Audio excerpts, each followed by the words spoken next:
بسم اللہ الرحمن الرحیم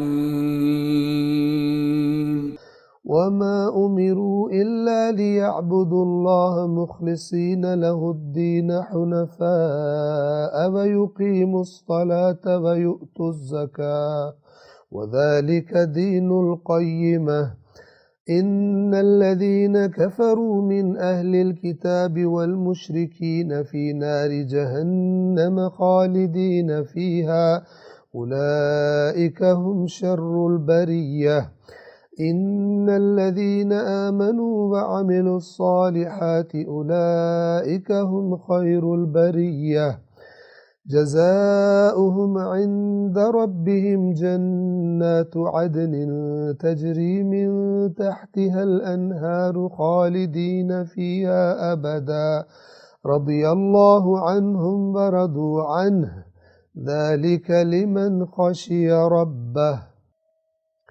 5 اب اللہ تعالیٰ فرما رہا ہے کہ یہ کیوں تفرقہ کیا تم نے، کیوں نہیں تم نے سر تسلیم خم کیا اس کے سامنے، کیا تمہیں حکم کیا دیا گیا تھا؟ مختصر سی بات، دین کا خلاصہ یہ ہے جو اس آیت میں بیان ہو رہا ہے۔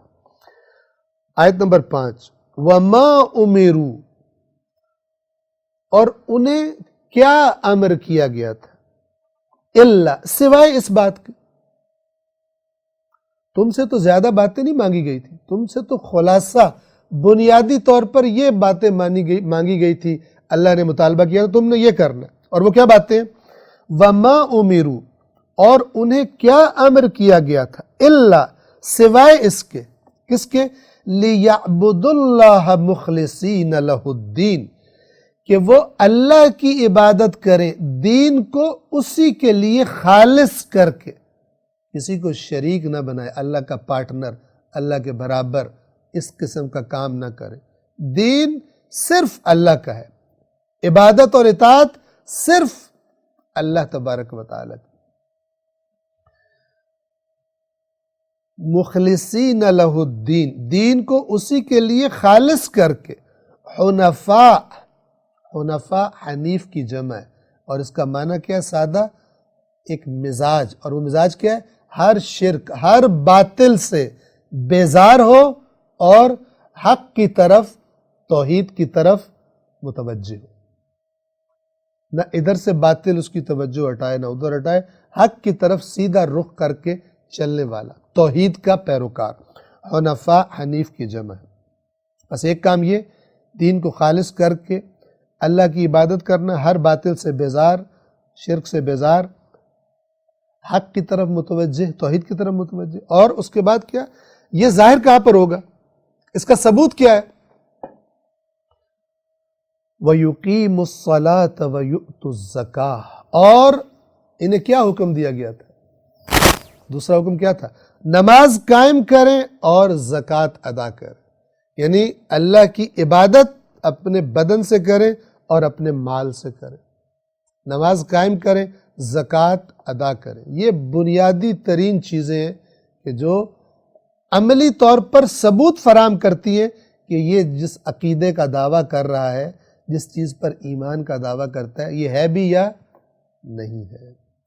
وَذَلِكَ دِينُ الْقَيِّمَةِ، اور یہ ہے دین قیمہ، قائم اور استوار اور محکم دین، یہ وہ دین۔ حالانکہ انہیں تو صرف یہ حکم دیا گیا تھا کہ وہ یکسو ہو کر دین کو اس کے لیے، یعنی اللہ کے لیے خالص رکھتے ہوئے صرف اللہ کی عبادت کرے اور نماز قائم کرے اور زکوٰۃ ادا کرے، اور یہی مستحکم دین ہے۔ یہاں تک بات واضح ہو گئی۔ اب اس کے بعد یہ باتیں واضح کرنے کے بعد اللہ تبارک و تعالی جنہوں نے انکار کر دیا، کافر کہلوائے، اور وہی اپنے شرک پر ہی مائل رہے، ڈٹے رہے، ان کا ذکر کر رہا ہے، اور وہ لوگ کہ جنہوں نے حق کو تسلیم کر لیا، ان کا ذکر اور ان کے انجام کا ذکر کر رہا ہے، اور ان کو ایک ایک لقب سے اللہ نواز رہا ہے۔ توجہ فرمائیں، آیت نمبر 6 ان الذین کفروا من اہل الکتاب والمشرکین، بے شک وہ لوگ جنہوں نے کفر کیا اہل کتاب میں سے اور مشرکین میں سے. کفر کا معنی واضح ہے، حق آ جانے کے بعد اصل میں بندہ کافر بنتا ہے. بے شک وہ لوگ جنہوں نے کفر اختیار کیا اہل کتاب میں سے اور مشرکین میں سے، فی نار جہنم خالدین فیہا، وہ جہنم کی آگ میں جائیں گے، ہمیشہ اس میں رہیں گے. اولئک ہم شر البریہ، یہی لوگ مخلوقات میں سے بدترین ہیں. شر البریہ اللہ کی مخلوقات، شر البریہ تمام مخلوقات میں سے بدترین اللہ کے نزدیک یہ لوگ ہیں جنہوں نے قرآن مجید کے پیغام کو، رسول اللہ کے پیغام کو ماننے سے انکار کر دیا. 7 اور اس کے مقابلے میں کون سے لوگ تھے؟ ان الذین آمنوا وعملوا الصالحات اولئک ہم خیر البریہ، خیر البریہ، بے شک وہ لوگ جو ایمان لے آئے، یعنی بات دل سے، ایمان یعنی دل سے تسلیم کر لینا، وعملوا الصالحات اور اعمال صالح انجام دیے، اولئک ہم، یہی لوگ کون ہیں؟ خیر البریہ، یہ بہترین ہے اللہ کی مخلوقات میں سے. بس حق کے آگے سرکشی کرنا انسان کو بدترین مخلوق بنا دیتا ہے، اور بریہ میں تو جانور وغیرہ سب شامل ہے، یعنی انسان جانوروں سے بدتر ہو جاتا ہے، جیسا کہ قرآن نے دیگر آیات میں بتایا. اپنے متکبرانہ حق کے سامنے متکبرانہ اور ہٹ دھرمانہ اور ضد کرنے والے مزاج کی وجہ سے. انسان کون ہے؟ خیر البریہ کون ہے؟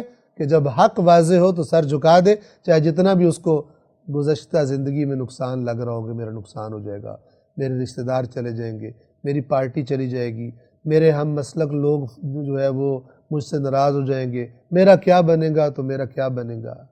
خیر البریہ کون ہے؟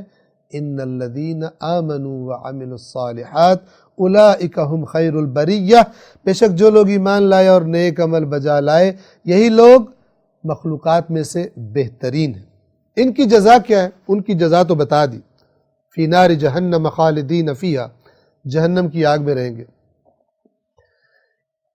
8ویں اور آخری آیت سورہ بینہ کی، اللہ تبارک و تعالیٰ فرما رہے ان نیک لوگوں کی، ایمان اور عمل صالح والوں کی جزا کیا ہے؟ جزاؤہم عند ربہم، ان کی جزا ان کے رب کے پاس ہے، اور وہ کیا ہے؟ جنات عدن، ہمیشہ رہنے والے گھنے باغات، دائمی جنتیں، تجری من تحتها الانہار، جن کے نیچے نہریں جاری، خالدین فیہا ابدا، تاکید. خالدین کا معنی بھی ابد تک، بہت زیادہ لمبی مدتیں ہوتا ہے، اور ابداً اس کی تاکید میں. یہ کیوں یہاں پر زیادہ تاکید ہے؟ اس لیے کہ کچھ لوگ ہوں گے اہل جہنم میں کہ جو اپنی سزائیں کاٹ کر، امکان ہے کہ واپس جنت میں آ جائے، لیکن جنت میں جو ایک دفعہ چلا گیا وہ یہ نہیں ہے کہ نیکیاں تھوڑی تھی جنت میں چلا گیا، پھر اس کے کچھ عرصہ اپنی نعمتوں سے استفادہ کر کے پھر اس کے بعد جہنم میں پھینک دیا جائے. جو جنت میں گیا 1 میں ٹریفک ہے، جنت سے نہیں نکلے گا. خالدین فیہا ابدا، ہمیشہ ہمیشہ اس میں رہے گا.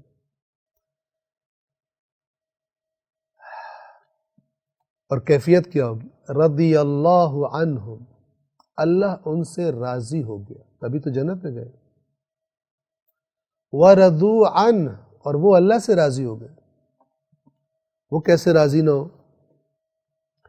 کہ جب اللہ نے ان کے ساتھ اپنا وعدہ سچ کر دیا، ان کے صبر، ان کی برداشت، ان کے تحمل، لوگ جھوٹ بول کر آگے بڑھ جاتے تھے، مکر کر کے بڑھ جاتے تھے، یہ سچ بول کر پیچھے رہ جاتے تھے.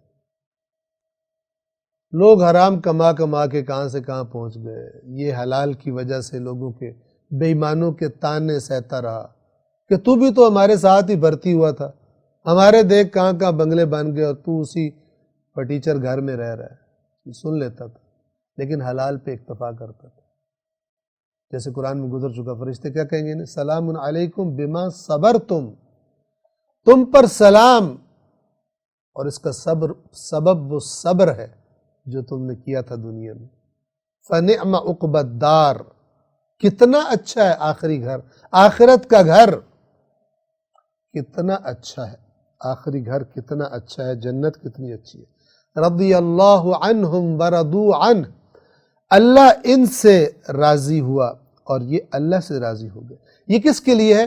ذالک لمن خشی ربہ، یہ اس کے لیے جو اپنے رب سے ڈرا، جس کے دل میں اپنے رب کی خشیت آ گئی۔